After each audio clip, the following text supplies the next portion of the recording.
Good morning, everyone. Happy Tuesday. My kids are getting loud, like right off the bat, so we're gonna hopefully get through this. I'm gonna make it quick. I'm so excited to be here this Tuesday. It is gonna be a beautiful day. It's gonna be sunny. It's like 40 something in Massachusetts. That's unheard of. Hey, Danielle. And I'm gonna start off actually with a quick card. Can you guys hear that? He's literally screaming at the top of his lungs. I'm gonna go talk to them for just a minute. I'll be right back, okay?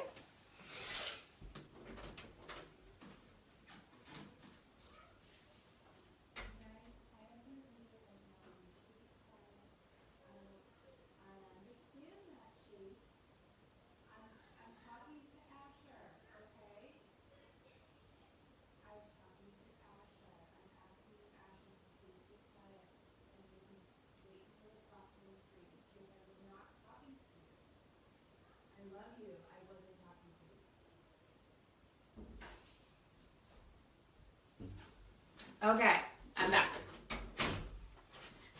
Hi. Okay, sorry.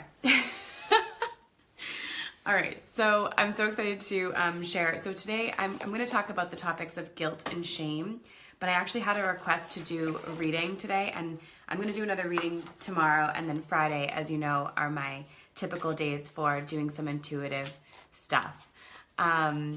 Lori, wide awake. Okay, so the kids are fine. They're just screaming because that's what they do when they hear me talking in the other room. So, okay, we're talking about guilt and shame today. But again, before I get into that, I'm just going to do a quick card pull just kind of for everyone and see if there's something there for all of us today. And what I'm getting is, ooh, the Lovers. So this card is really interesting because it is about so much more than relationships. And relationships are about so much more than what we even recognize. Because when we are in a partnership with ourselves or with another person, we are actually looking in a mirror. And what happens in that mirror is the things that we struggle with come right to the surface. And we start to recognize that where there's issues, where there's moments of friction, is where there needs to be some change and transformation. And often in our lives, it's this moment of falling in love with someone or wanting to be in partnership with someone that shifts our entire lives. So what this card is really about is transformation. And again, it doesn't have to be in a relationship. It can be an inward transformation, going from kind of going with the flow to shifting your whole life in an instant. So this is so fitting because right now, what I'm talking about on today's call and then just in general is really shifting our whole mindset around the way that we view the world and ourselves. And the reason why that is so important is because we are in a time right now that we need transformation. How many of you watching are feeling stuck? How many of you watching are feeling like you need to be perfect? Like you're white knuckling through life? Like, if I can just get through this, I'll be okay. But then you get through it, and there's another thing, another thing, another thing. And we find ourselves in this place where it's constant struggle, a constant struggle. I know I'm there. I've been there. And that is the transformation that I've enabled myself to go through. But I'll tell you something, it's not easy. And I'm actually really excited because in a few months, I'm going to start offering a program to help get people shifted through this. Kristen, I feel like I'm standing in quicksand and people are throwing things at me and I'm just sinking around it right now. Oh my gosh, honey, talk about feeling stuck. And you know, I think that you're going to really enjoy what we're going to talk about today around the topic of guilt and shame, and then we'll see where that takes us, okay? So what is the difference between guilt and shame? What does it mean, right? I think the difference that Brene Brown really does a lot of work around this. And guilt is about, you know, recognizing I did something wrong that action was inappropriate. This is not what I should have been doing, right? But then the shame piece is, I'm a bad person because I did this. So now we're taking the action, and we're defining ourselves by the action, and now calling ourselves bad or wrong, and feeling this intense sense that like there is something so deeply wrong with us. That is where we need to stop. And don't get me wrong, guilt is a powerful emotion and it's not to be ignored ever. But when we take it so far that we tell ourselves that because of what we did, we're somehow horrible people and we're no longer worthy of love, of beauty, of anything good in our lives because we did this thing, that's when we need to shift. How do you do that? How do you turn off that shame? That's the question that we're going to talk about. Well, there's a couple of reasons why we feel shame. Yeah, guilty for me is not doing what I think I should be doing. Lori, yes. And guilt is okay to have, right? Because there are moments where there are things that we think we should do. But here's the thing. We are part of why this shows up is guilt shows up because we say, we do, or we think things that are not in alignment with our truth. Okay? So they're not authentic to who we truly are. But I want to take us back a minute even further. The reason that, and I actually took notes today, which is crazy, but first of all, number one, we're human, okay? So we are a walking contradiction. We have the masculine inside us, we have the feminine inside us, whether you're male or female, you have both. So you're constantly battling between those two sides. You also have your spirit and you have your ego. And you've got this constant expansion and then contraction, expansion, contraction. You're dealing with, like we talked about yesterday, the cyclical nature of the universe. So we're talking day, night, seasons, moon cycles, menstruation cycles, all of these expanding, contracting energies that are at war with each other. That is being human. There's no avoiding that. There's no like, oh, if I just think about things differently, I'll just like enlighten myself past this shit. No. This shit, which is humanity, being human, is going to stick with us no matter what we do.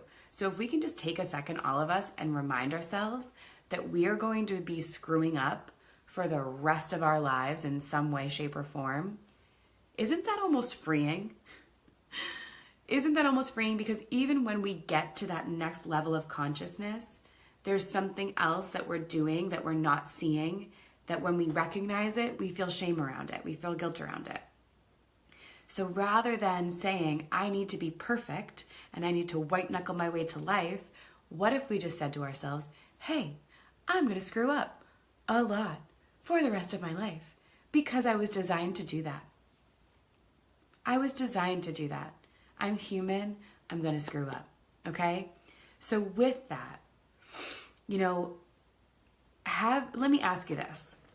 In your life, if you've ever done anything that you look back and you feel shame around it, did you do it just to hurt someone? Or did you do it because you genuinely thought that there was a benefit in there, even if that benefit came from the wrong place? Okay, let me give you an example. When I was 14 years old, I was caught shoplifting. Yep, I was at a Macy's, something, I think it was Filene's actually.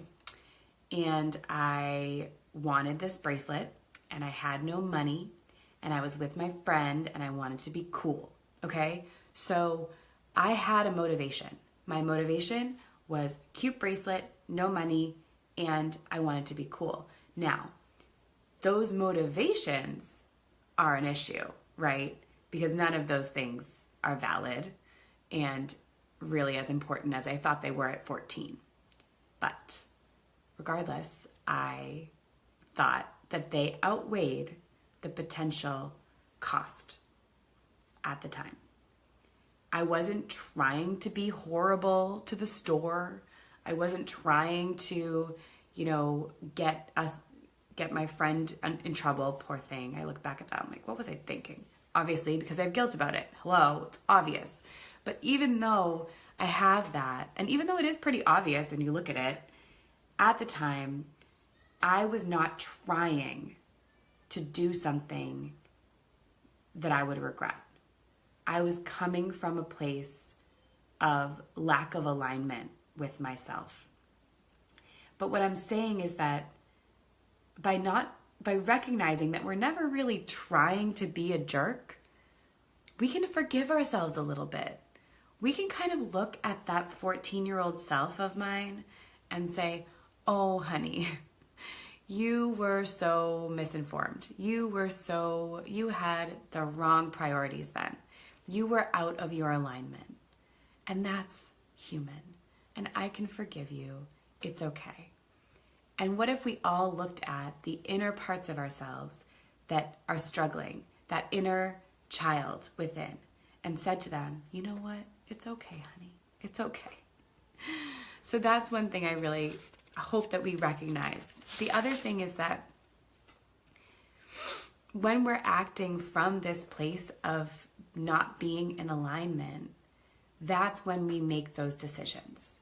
So if we really want to get to the root of our shame, we need to get to the root of our alignment, our authenticity, our true selves.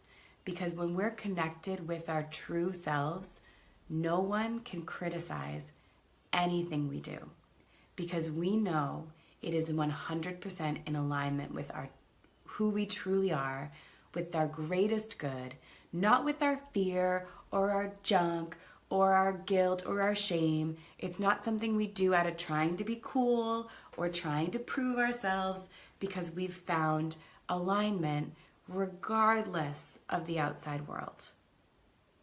How the hell do you do that? Well, it's certainly not easy, but it is something that can be developed. It's a practice. You guys know I talk a lot on here about morning practices. And whatever that looks like for you, even if it's just 5 minutes a day to yourself before anyone else can have demands on you, where you do something that makes you feel good and centered and aligned. So for me, it's my 15, 20, 30 minutes of yoga followed by a 10-minute meditation and some journaling. I take that hour of time, which I know is not easy to find in our busy world, but I find it, and that allows me to have this cocoon, if you will, that's going to keep me in my alignment as I go about the day. So I am less likely to make decisions out of a place of fear. Now, is it perfect? Of course not. Of course not. So I still have to forgive myself constantly. I still have to make mistakes, screw up, feel the difference, feel the contrast, and go, oh, okay, this is not what I want. Okay? I'm a big proponent of that. I think the only way we really learn is by doing. Exactly. Still life. Still happens. Still human. Yes, Kristen. So I'm a huge proponent that we have to go and do some things wrong to know what it is that we don't want. That's called living your life. That's called being bold. That's called being courageous. That's called flapping your fucking wings, right? And when we don't do that and we hold ourselves back from life, we're out of alignment in everything. But when we put ourselves out there and make mistakes and then see them for what they are, fail forward, right? I mean, listen, you guys, like I screw up on the daily and I look and I go, oh my God, I did it again, right? There's something I did, there's some thought I had or some conversation I had that really was not in alignment with my true self. And I do it all the time. But I pick myself right back up right away and I still show up. And that's the difference between where I am now and where I've been in the past. When depression would set in, I would completely, oops, I did it again, yes. Oh my God, Kristen, I love it. Sorry, so in the past, I would totally separate myself from, what I did and look at myself and get angry with myself and all of those things. And that would create even more of a distance, even more inauthenticity, even more shame and guilt. And that is more fear, more struggle, more white knuckling. But when I see what I do and I say, oops, I did it again, and I just allow that to wash over me, to feel the guilt, and then recognize it's just from a place of inauthenticity, it's just from a place of fear, and I can get right back on and start over. And that is life. That's when life starts to feel fun again. That's when you start to feel less stuck, right? You don't feel like you're in quicksand anymore, when you can look at the quicksand and go, oh yeah, this is pretty much life. This is going to happen. What's my choice in the situation, right? And to bring it back to the quicksand analogy, what is like the number one thing they tell you not to do in movies when you're in quicksand? Panic. Because if you move, if you're like, oh, I don't know what's happening, you're going to sink even deeper. So instead of panicking, let's take a step back, Kristen, and all of us. Do some radical self-care. Love on ourselves. Freeze ourselves in this moment. Find something that makes us feel good. And actually, do it instead of just thinking about it. So what's something that makes you feel good? Kristen, I know you love yoga. What about dancing too? What about singing in the shower? What about taking a nice bath? What about getting your nails done? What about reading a book that you love just because you have time, just because, why not? Taking the time to care for ourselves so we can come back to ourselves. And then when we make decisions, when when things happen that throw us, they don't throw us as far. We get to respond to them and not react and not make things crazier and not sink deeper into that quicksand.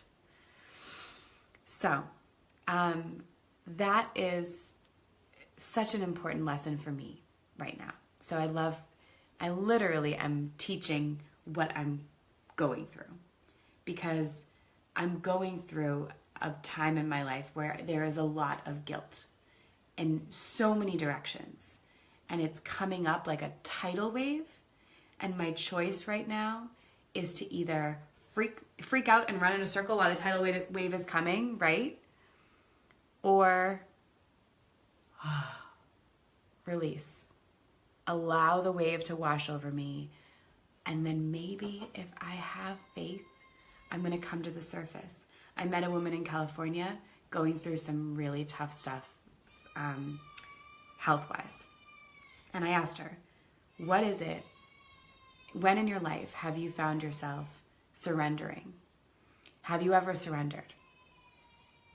And she's like, I have, a couple times. One time I was at the top of a mountain and it was a whiteout, and my boyfriend at the time is an amazing skier and he was already down the mountain, and I literally couldn't see 5 inches in front of my face.